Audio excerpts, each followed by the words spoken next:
voices repeating the phrase, "We are the antivirus." But secrets weren't only hidden in the audio. Other Redditors were able to create a composite image of different frames taken from the video to spell out another cryptic message that stated, "Strike an arrow through the heart of the eagle." Another cryptic message that was about to take on a much deeper meaning. As other Redditors discovered that in the background of the video was Morse code that, when translated properly, literally meant, "Kill the president." And having that metaphor follow the striking an eagle with an arrow, some users suspected that this video was actually an omission to potentially assassinate the President of the United States, something that people reasonably took seriously. And this thesis was further backed that another cipher in the video, when decoded, literally translated to the GPS coordinates of the White House, making the plan seem that much more real and the video that much more terrifying. And while some people took these claims extremely seriously, it is not publicly known whether or not law enforcement agencies were actively looking into this potential threat against the American government, people, and president. It would be months until there was any other hints discovered on what this video could possibly mean, when seemingly out of the blue, a brand new YouTube channel named Parker Warner Wright would re-upload the now infamous video and also create a Twitter account and a Reddit account under the same name. And this Parker Wright individual was using these platforms to claim ownership of this now infamous video. Up until this point, as this video was gaining popularity, numerous people online were trying to claim ownership of it, saying that it was their personal project. Of course. However, nobody was able to prove the claim. That was until Parker Wright made these profiles and began answering questions and providing evidence that he was the original creator of this cryptic and terrifying video. He provided individuals online pictures of the mask used in the video, which he claimed to be custom made, meaning nobody else could possibly have it. He showed pictures of the gloves featured in the video, and even shared source files with some of the ciphers hidden in the video itself, making a rather rock-solid claim that Parker Wright was the original creator of this extremely mysterious video. However, after becoming pretty well known within the community of people trying to decode the first video, Parker decided to make a second video to prove once and for all that he was the original creator and that he planned on making more content like the first video. The video was titled 11B31369 and featured the same character in a similar setting doing similar things, further solidifying the case that Parker Wright was the original creator of the video. However, now that we knew what some of the ciphers meant, where the video took place, and now who took the video, what did it all mean? Unfortunately, an answer wasn't far away, because after the second video was posted, Parker made a Patreon of all things, and then made it known that these videos and this entire persona he was now creating was part of a personal art project. Unsurprisingly, the reveal was a bit unsatisfactory for some individuals, as they had spent numerous hours trying to decipher codes that they believed to be of high relevance and importance to national security in the United States, while others were simply happy to be a part of the journey and were also relieved that there was no actual risk at play. Although the threats in this art could still very much be taken seriously. But yeah, what started as an early viral cryptic video that quickly gained the attentions of online cipher crackers and Reddit detectives quickly devolved into the original creator trying to cash in on the hype he created and promoting his Patreon. Which, honestly, artists... I'm gonna lay down and lurk. I hope you have a good time with stream. Thank you, Stormy. Drawn between art and, well, thank you for staying as long as you did, even with the technical difficulties. To unsuspecting online sleuths. I'm honestly kind of surprised this guy didn't get in trouble, considering there's a pretty big community actively looking into what this video is about. Let me give Stormy a shout out. This was an art project. There was literally just mysterious threats being made against the American president.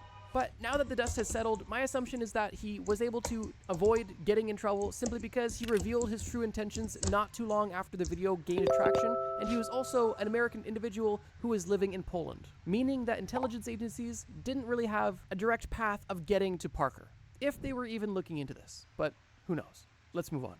I feel fantastic. It's 2 a.m. and you have to wake up early, but of course you choose to not go to sleep and continue scrolling on YouTube. That is, until you're met with an extremely cryptic looking video.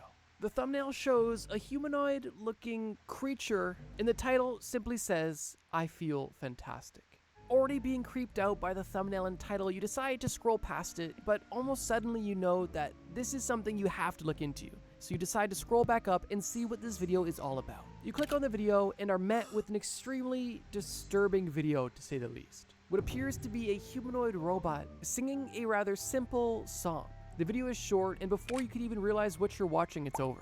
You decide that this nightmare fuel has already prevented you from getting a good night's sleep, so you decide to get out of bed, go to your desk, and begin researching on what this video could possibly be about, and what it could possibly mean. And some of the theories you're met with once you begin searching make you wish you never looked deeper into it at all. The I Feel Fantastic video features a robot named Tara. And if you were on early YouTube around 2009, you have very likely seen this extremely creepy video. But even if you weren't on YouTube at the time and didn't see the original video, I'm sure the character shown in this video is something you've seen if you've ever watched a YouTube iceberg video, or potentially something about lost media, or even... After a full day of everything, a Lazy Boy recliner takes you from 0 to lazy. A video about creepy, solved internet mysteries. This I Feel Fantastic video has become rather notorious, and so has this Tara robot creature. But not many people know the full lore, which is why I wanted to discuss it further. Because this story, similar to the one we just discussed, produced some extremely serious and unsettling theories, although ended up being completely different than what everybody thought. In 2009, a video was uploaded to the YouTube channel Creepy Blog that was titled I Feel Fantastic. And it was that video that kicked off the entire mystery surrounding this uncanny character and video. Like the other video we discussed, the I Feel Fantastic video quickly began gaining attention in niche communities, specifically groups of people that felt enamored by the video and wanted to get to the bottom of it. The only hints on the possible purpose of this video were the description. And the description of this video was basically a monologue about Greek mythology and a tale of a Greek god trying to build his ideal woman. Something that didn't shed a ton of light but gave possible motivations. As people began to look further and further into this video, conspiracy theories began to arise, as they always do online. And one of the most prominent and shocking conspiracy theories was the theory that this video was actually an omission of murder, and that this creepy, uncanny mannequin was actually wearing the clothes of the killer's last victim. As other videos surfaced of this same robot wearing other ladies' clothes, it was then assumed that there was new victims and that these murders were actively happening. And when one video was discovered of a simple shot of a backyard, some people instantly assumed that this... I'm going to pause this really quick because he made an error. So the story he's talking about somebody making a god, he said, making their most perfect woman, their ideal woman. Actually, it was... Technically, he's right, but it's not what you think.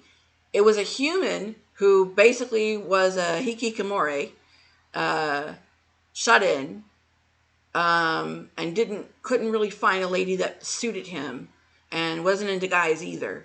And he was a sculptor.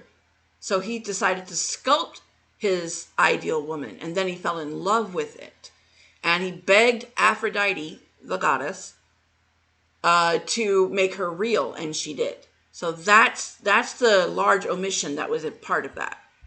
Murders took place. But fortunately, these theories did not live long, as once again, internet detectives were able to get to the bottom of what was really going on here. And what was discovered was early 2000s Android forums, a place where people who were passionate about, well, humanoid androids could discuss their craft and passion.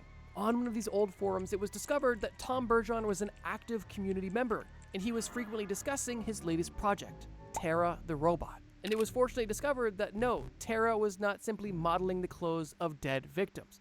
Tara was a project that Tom was working on, a project that he believed to be the future of entertainment. See, Tara the robot was Tom Bergeron's pride and joy. And the goal with the singing robot was to essentially create animatronic artists for concerts worldwide. Kind of like Five Nights at Freddy's, just even creepier. But yeah, while one cryptic video posted to YouTube can spark a lot of conspiracy and controversy, in reality, or at least in the case of Tara the Robot and I Feel Fantastic, the music video, all this really was at its core was her skin tone does not help the case. Prowess and demonstrate how animatronics could potentially look in entertainment in the near future. And while we don't know what John Bergeron is up to these days, I think it's safe to say that regardless of what he's doing now, his contribution to the Android space has definitely made an impact on the internet, albeit likely not in the way that he intended. Honestly, it's kind of funny to just imagine, you put your blood, sweat, and tears into something. You're so passionate about something. You think this business is the future. You create a prototype. You post it online to show the world. And the instant response is,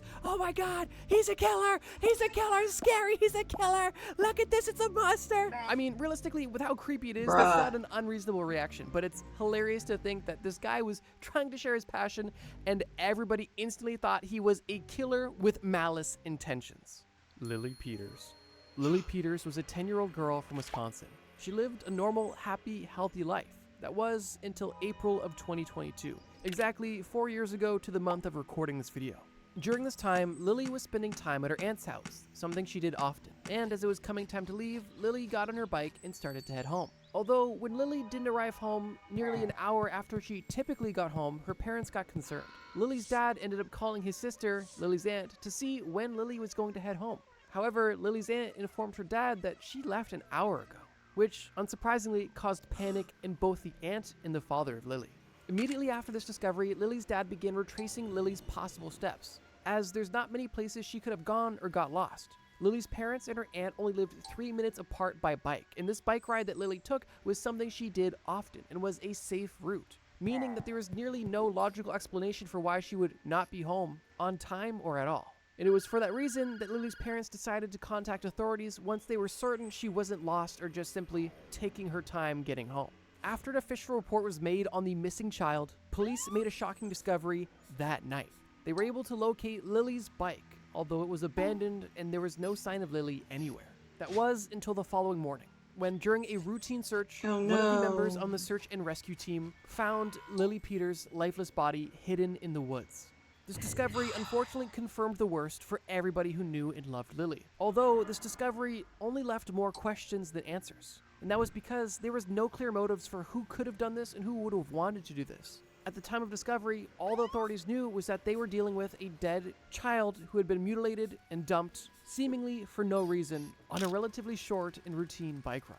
However, it wouldn't be long for the police to establish a motive and a timeline. Surprisingly, in part due to a Reddit comment from somebody who was playing Pokemon Go. As this tragic murder was beginning to make headlines across the nation, people began to Shopping at Goodwill. You can't just leave it at Pokemon Go and not say nothing. There's always something out there to be discovered. Rude. When I do discussing the details on true crime subreddits and also tried their best to potentially. However, it wouldn't be long for the police to establish a motive and a timeline. Surprisingly, in part due to a Reddit comment from somebody who was playing Pokemon Go.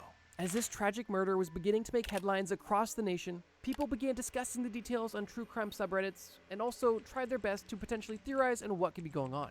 It was in one of these true crime threads when a commenter claimed that they were playing Pokemon Go in the same area where the murder took place. And this player remembers seeing 2 children walking on the trails. And this player mentioned seeing a young girl that fit the exact description of Lily Peters. And the young boy that she was with ended up having a description that matched exactly with her 14-year-old cousin. Fortunately, this information was promptly reported to the local police department that was on the case, and it was actually that piece of information that gave the police enough evidence to arrest the 14-year-old boy they were already beginning to suspect. The 14-year-old boy, as I mentioned, was Lily Peters' 14-year-old cousin, and her cousin, of course, lived at the aunt's house she was just spending time at. It's been reported that when Lily was going to head home, her cousin offered to take the ride with her. She would ride her bike, and he would ride his hoverboard.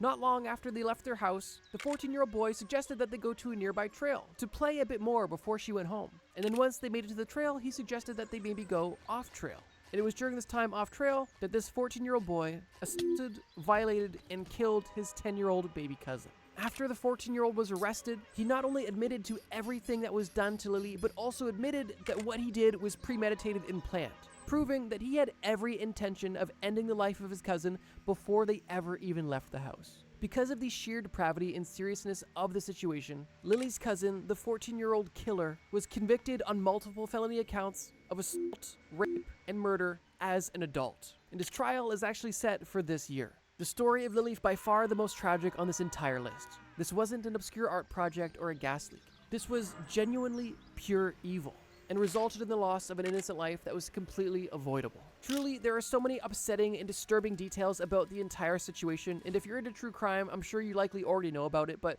doing research for this video, I was truly just sickened to learn all of the details of the case, specifically about the family dynamic and how the cousin's dad was already in jail for, well, bad content of kids, if you get my drift. But yeah, it's just so crazy and upsetting to think that a 14-year-old boy could do something so depraved to his 10-year-old cousin. Regardless, the silver lining in the situation is the fact that Lily was soon found after she went missing, and justice was quickly served after the investigation was opened. Partially, in part, to a Reddit comment from somebody who was just playing Pokemon Go. I guess the moral of the story, at least in this section, is that if you see something, say something, because you really never know the impact it could have. In situations like this, I always like to remind myself and the audience that this is a real situation. A real life was lost, real families were impacted, and numerous people's lives were changed forever due to the actions of one individual. And for that reason, whenever I discuss murder or similar sensitive topics, I do my absolute best to be as respectful as possible. And I request you do the same if you end up discussing this section in the comments. With that, I want to